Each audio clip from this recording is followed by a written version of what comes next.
Hello everyone, अध्ययन लोक में आपका स्वागत है। मेरा नाम है अभिषेक प्रताप सिंह और मैं आपको पढ़ा रहा हूँ एंशिएंट हिस्ट्री।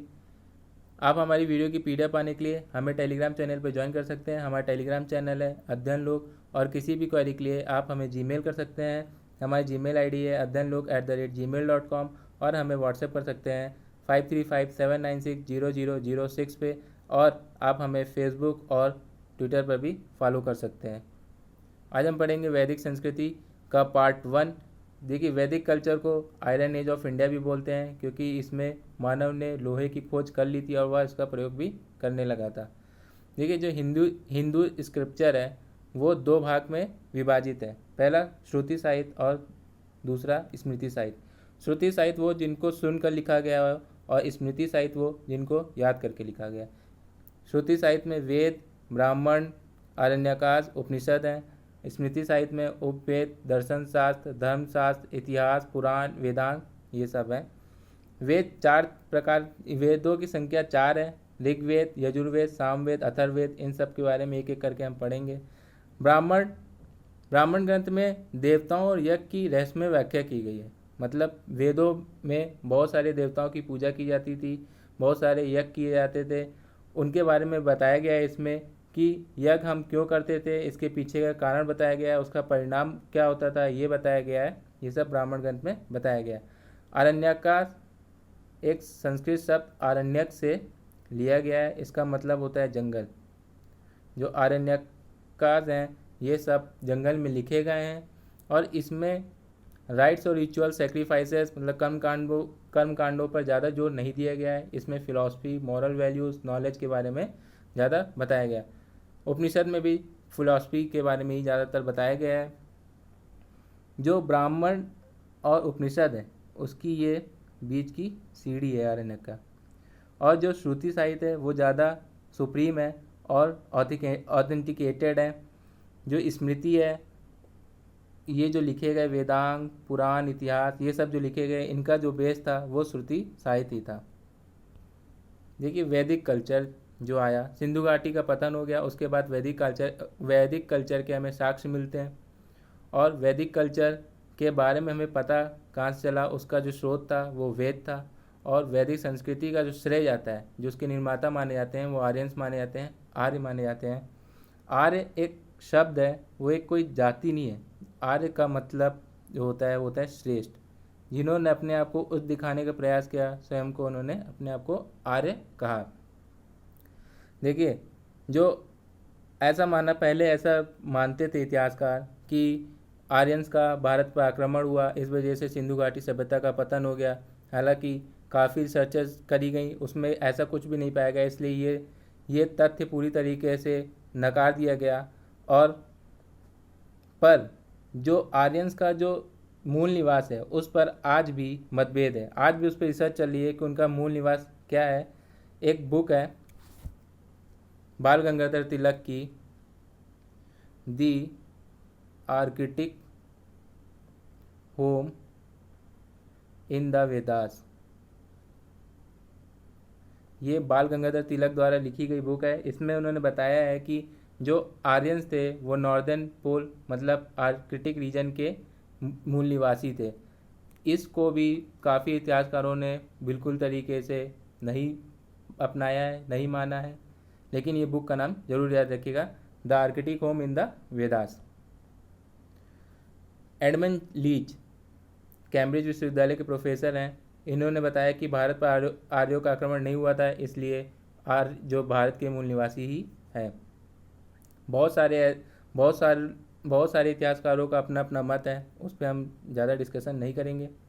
देखिए, जो वेद थे प्राचीन काल में वो लिखे नहीं गए। पहले वेदों को पहले सुनाया जाता था। जो गुरु होते थे वो शिष्यों को, अपने जो उनके शिष्य होते थे उनको वो सुनाकर याद करा देते थे, और ये परंपरा चलती रहती थी। काफ़ी सालों तक ये चलती रही। बाद में सुनकर वेदों की रचना हुई। वेद शब्द एक संस्कृत वर्ड से लिया गया है जिसको बोलते हैं विद, और विद का मतलब होता है ज्ञान के ग्रंथ। और वेदों को अपौरुषेय बोला जाता है।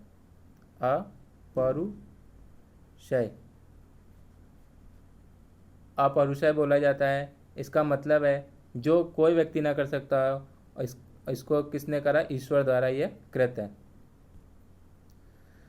वेदों के संकलन करता है महर्षि कृष्ण द्वैपायन। इनकी संख्या 4 है। ऋग्वेद, यजुर्वेद, सामवेद, अथर्ववेद। ये एकदम सीक्वेंस में है।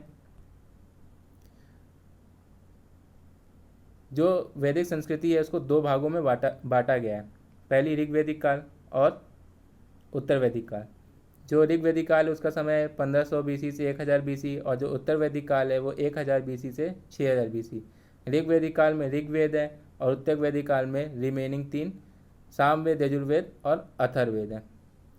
जो आर्कियोलॉजिकल एविडेंस मिले, पुरातात्विक साक्ष्य मिले, वो ऋग्वेदिक काल और उत्तर वैदिक काल में अलग अलग मिले।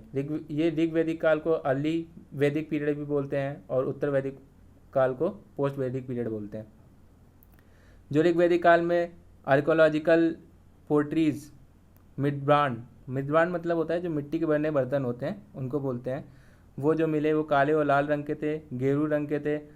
ताम निधियाँ, कॉपर होट्स मतलब स्टोर, कॉपर होट्स मिले। उत्तर वैदिक काल में ग्रे कलर की पोर्ट्रीज मिली और नॉर्दर्न ब्लैक पॉलिश पोर्ट्रीज मिली। इन दोनों में जो डिफरेंस है उसको याद रखिएगा, ये अक्सर पेपर में पूछ देता है। जो वैदिक साहित्य है उसमें 4 वेद हैं, ब्राह्मण ग्रंथ है, आरण्यक है, उपनिषद आते हैं। बाद में वेदों की सहायता के लिए वेदांग लिखे गए, उपवेद लिखे गए, स्मृति, पुराण, ये सब लिखे गए। तो सबसे पहले हम बात करते हैं ऋग्वेद की। ये सबसे प्राचीन वेद है। इसमें 10 मंडल, 1028 सूक्त, 10,500 मंत्र हैं। मंत्रों का उच्चारण करने वाला जो पुरोहित होता है उसको होत्र बोलते हैं। ये बहुत इंपॉर्टेंट क्वेश्चन है, डायरेक्ट पूछ देता है। ऋग्वेद के 3 भाग साकल, बालखिल्य और वाकल हैं। 2 से 7 मंडल सबसे प्राचीन है, 1, 8, 9, 10 नए हैं। तीसरे मंडल में ओम भूर्भुवः स्वः का उल्लेख मिलता है। चौथे मंडल में कृषि संबंधित क्रियाओं का वर्णन है। 7वें मंडल में 10 राजा का युद्ध का वर्णन है। इसको हम पार्ट 2 में पढ़ेंगे, किस नदी के किनारे हुआ और इसमें कौन कौन थे। ऋग्वेद के 9वें मंडल वनस्पति देवता सोम देवता थे ही, साथ में ही सोम एक ड्रिंक थी, बहुत ही पवित्र ड्रिंक मानी जाती थी। ये एक पेड़ से इसकी ड्रिंक बनाई जाती थी और ये बहुत ही उस समय पवित्र मानी जाती थी। 10वें मंडल में नदी सूक्त और पुरुष सूक्त का वर्णन किया गया है। सबसे पहले पुरुष सूक्त के बारे में इसी में बताया गया है। 4 वर्ग ब्राह्मण, क्षत्रिय, वैश्य, सूत का उल्लेख इसी सबसे पहले ऋग्वेद में ही मिला। 21 नदियों का इसमें उल्लेख मिलता है। देखिए, ऐसा माना जाता है एक विराट पुरुष था जिसके मुख से ब्राह्मण का जन्म हुआ, कंधे से क्षत्रिय का जन्म हुआ, जांघ से वैश्य का जन्म हुआ और पैर से शूद्र का जन्म हुआ। ये प्राचीन नदियां हैं जो वैदिक पीरियड में इनके ये नाम थे और आज इनके वर्तमान में इनका नाम ये है। शतुद्री, सतलज नदी, विपाशा, व्यास नदी, परुष्णी, रवि नदी, अश्कनी, चेनाब नदी, वितस्ता, झेलम नदी, सुवास्तु, स्वात नदी। कुछ और नदियों के नाम है, मैं उनको बता देता हूँ, याद रखिएगा आप। कुबा, इसका वर्तमान में नाम है काबुल। कुरुमु, इसका वर्तमान में नाम है कुर्रम। गोमती, इसका नाम है गोमल। सदानीरा, इसका नाम है गंडक। और जो सबसे पवित्र नदी हुआ करती थी सरस्वती, उसका प्राचीन नाम था नदीतमा। ये सरस्वती का नाम है। जो स्वास्तु, कुबा, क्रूमू, गोमती, ये सब अफगान से निकलती थी, इसलिए ऐसा माना जाता था कि जो आर्यंस थे उनका कहीं ना कहीं रिलेशन अफगानिस्तान से भी था। एक और नदी है दृष्टवती, ये थी घग्गर नदी। इन सभी के नाम याद रखिएगा, मैथ द फॉलोइंग में पूछता है। दूसरा है सामवेद। यह वेद पद में लिखित है, इसमें मंत्रों की संख्या 1549 है। ये सबसे छोटा वेद माना जाता है। इसके जो मूल मंत्र हैं वो सिर्फ 75 है, बाकी सब ऋग्वेद से लिए गए हैं। मंत्रों का उच्चारण करने वाला पुरोहित उद्गाता कहलाता है। यह वेद संगीत का जनक माना जाता है, क्योंकि जो संगीत के 7 स्वर हैं सा रे गा मा, उसका उल्लेख इसमें मिलता है। इसकी 3 शाखाएं हैं। कौथुम जो गुजरात में प्रचलित है, रणाइनी महाराष्ट्र में प्रचलित है, जैमिनी कर्नाटक में प्रचलित है। तीसरा आता है यजुर्वेद। ये दूसरे नंबर पर लिखा गया था, और जो सामवेद है वो तीसरे नंबर पर लिखा गया था। चारों में यही सब एकमात्र वेद है जो दोनों शैली में लिखा है, गद्य और पद्य में। यह कर्मकांड प्रधान है। इसके मंत्रों का उच्चारण करने अधर्व्यू कहलाता है। इसकी 2 शाखाएं शुक्ल यजुर्वेद, कृष्ण यजुर्वेद। शुक्ल यजुर्वेद को वात्स्ययनी संहिता भी कहते हैं, ये बहुत इंपॉर्टेंट पॉइंट है। इसकी 2 शाखाएं हैं, कांडव और मध्य दिन। कृष्ण यजुर्वेद की 4 शाखाएं हैं, काटक संहिता, कपिस्टल संहिता, मैत्री संहिता और तैत्तिरीय संहिता। जो संहिताज वर्ड है,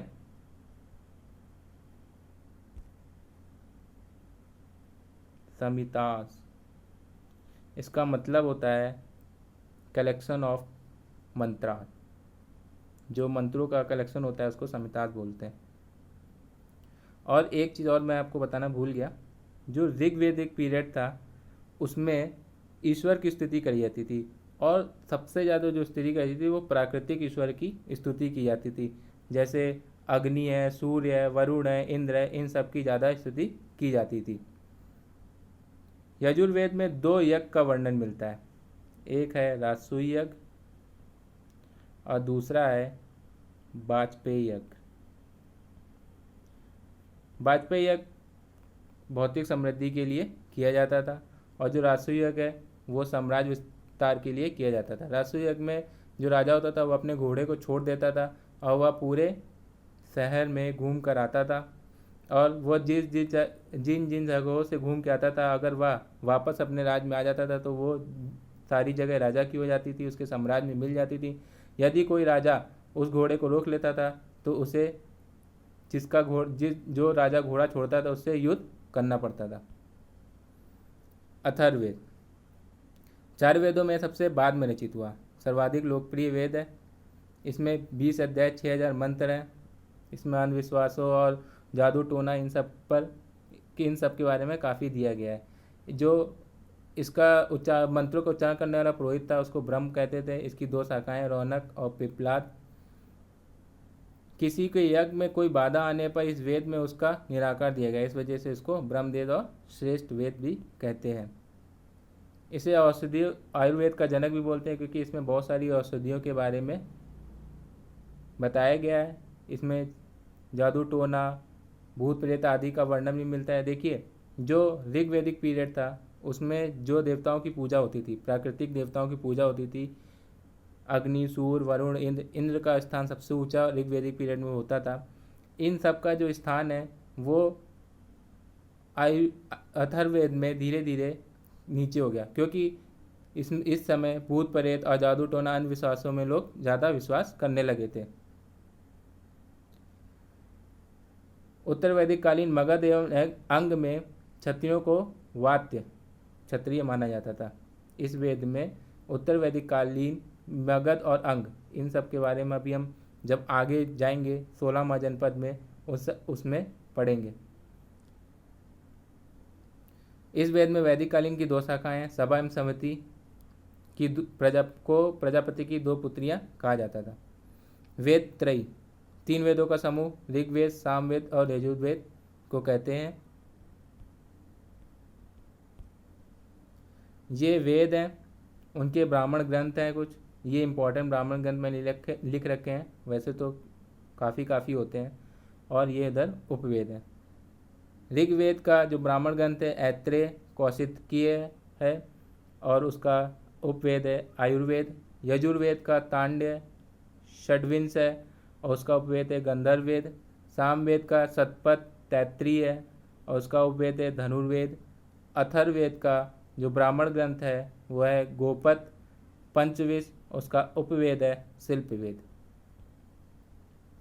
इसको याद रखिएगा, ये पीसीएस में मैथ द फॉलोइंग में आया था। ब्राह्मण ग्रंथ और एक तरफ वेद दे रखे थे, एक तरफ ब्राह्मण ग्रंथ दे रखे थे, उसको मैथ द फॉलोइंग में करना था। वेदांग, देखिए वेदों के जो अर्थ को समझने के लिए वेदांग की रचना करी गई। वेदांग जो शब्द है उसका अभिप्राय है जिसके द्वारा किसी वस्तु के स्वरूप को समझने में सहायता मिले, इसलिए वेदों की रचना की गई, ताकि हम जो वेदांग की रचना की गई ताकि हम वेदों का जो अर्थ है उसको अच्छे से समझ सकें। वेदांग मतलब एक ये भी है कि वेदों के अंग, इन्हें वेदों के अंग भी कहा जाता है। ये 6 प्रकार के हैं। पहला है व्याकरण, इसको वेदों का मुख कहा जाता है। इनमें वैदिक वाक्यों की रचना संबंधित नियम बताए गए हैं।